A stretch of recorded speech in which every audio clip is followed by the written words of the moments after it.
TFT.org. I'm here with a TF2 legend. It's Byte from TCM Gaming. Great having you on board. I know we don't do a lot of video stuff for TF2, so I apologise in advance. Thank you for having me. I'm a total bastard.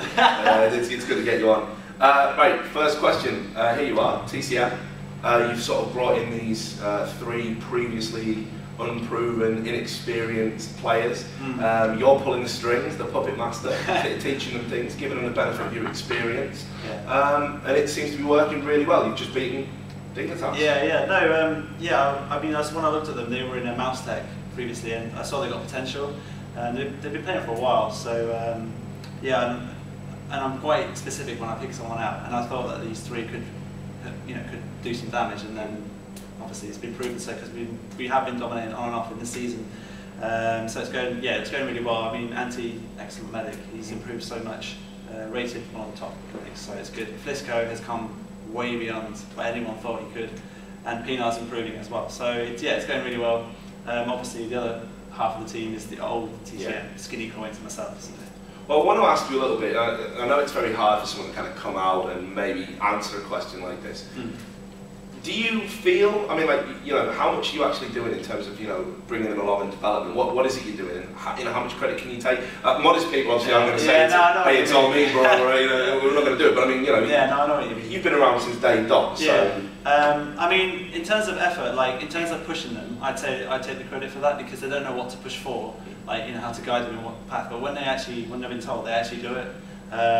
Skinny and Coin's been helping me in terms of helping the soldiers how to sync really well and stuff like that, and Anti what to do. So in terms of pushing them, I'd say I am sort of housekeeping, babysitting.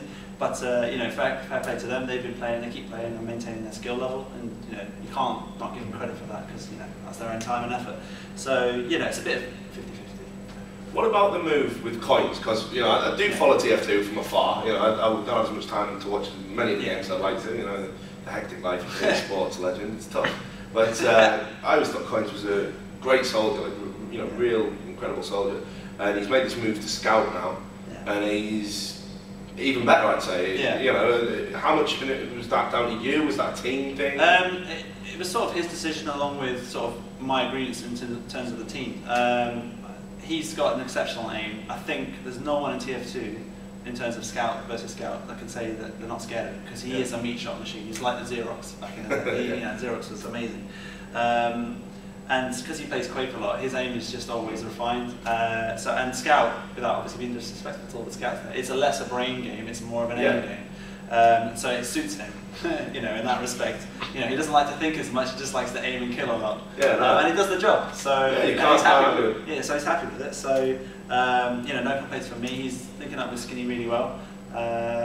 Sometimes he's too eager sometimes, he overextends, thinking he can meat shot everything, but he is starting to improve on that well, so it's all good. I think him as soldier, he's still a good soldier, by far, but the thing is, he can only play with certain soldiers, that's his weakness. And so his previous soldier, which was Haunter in the old TCM, he could play with him, but if you gave him another soldier, he can't adapt very well, so that's why. This is an interesting point. I know we were just talking about this off camera before we came into the interview. And obviously at Cadre it is primarily, kind of Counter-Strike, CSS, it's 1.6, even some kind of say, it doesn't have a huge TF2 presence, although we do work on that because we love you guys. But I don't think people understand how important the balance is, how delicate it is in terms of a team. In CSS, one player goes, you can bring in a player and it's much of a muchness really, it's just about his individual skill levels and whether he's willing to listen to tactics. In TF2, as I found out myself, it's so delicately poised, the balance has to be right.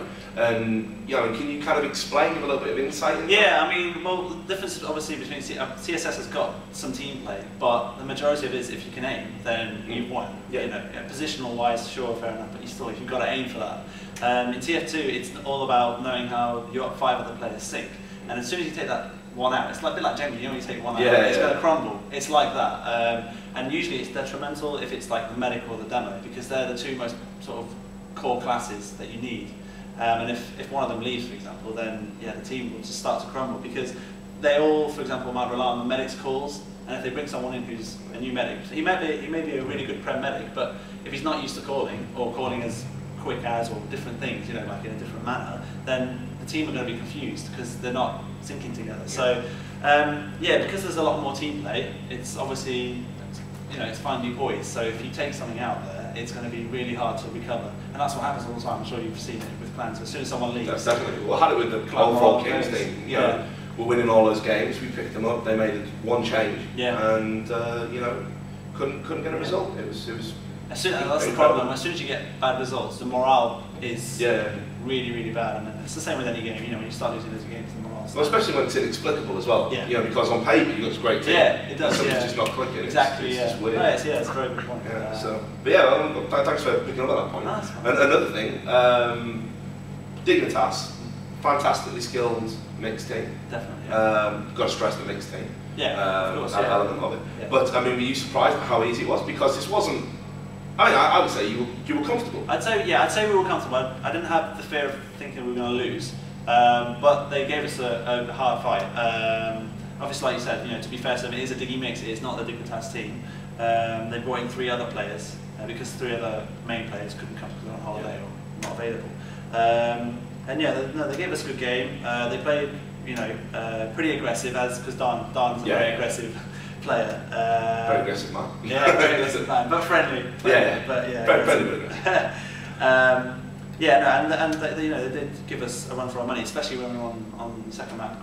We were 3-2, it's poised, 6 minutes left. You know, if it went the other way, could have started feeling the pressure. But yeah, we sort of stuck to our tactics and listened to the calls, and yeah, it was good after that. Because obviously those 3 haven't really played the other 3 as much, so it, you know, helped us, it didn't help them. So. Well, individually, you're back as demo man now. Yeah. After the period of medic duties. Indeed. Are you preferring that? Are you enjoying yourself? Yeah, I mean, I enjoy medic a lot, and I'd only go to medic if I have 5 stars that I think could do it, which is what I did before. But no, I'd go back to demo because demo man is such a brainy class, and I feel that I've got the brain to do that, and that's why I'm still playing after 3 years at the top level. So.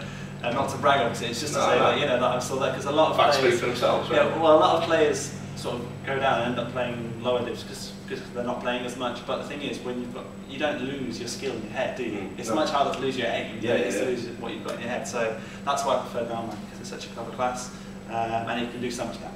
So overpowered, as everyone says. So. But and finally, I've got to ask, because obviously you are known as Forever Third in the scene. That has cropped up from time to time. I mean, with this team and with the way it's all working and the feel-good kind of factor that you've got going on at the moment, I mean, do you think this is the event where you could go all the way, really? I think so, yeah. I think we should definitely get, the way I'm feeling with the team at the moment, definitely in the final. Depends how they wake up tomorrow. But I think if we play like we have, then I think we've got a good chance of taking it, because we played really, really well in this one so far. Like, our team call and our like sort of calmness has been really, really good. So yeah, we've better done any mistakes, and you know, it's just been showing through Dignitas being them. So we're looking forward against Infuse, and obviously Infuse and Epsilon are playing now, so we'll be playing the winner of that. Well, best of luck in that game. Thanks for joining us. Obviously, it's a real pleasure to sort of talk to you on camera. You know, I've always been a big fan since the Weapons of the Rebellion days, when you used to smash my dicks like you came to, you bastard. Honestly, thanks a lot for talking to us. I wish you all the best. And everyone out there on camera.org, we are going to have more video interviews, including TF2, so do stay tuned to the website over the course of the i43 event here at the Telford International Centre.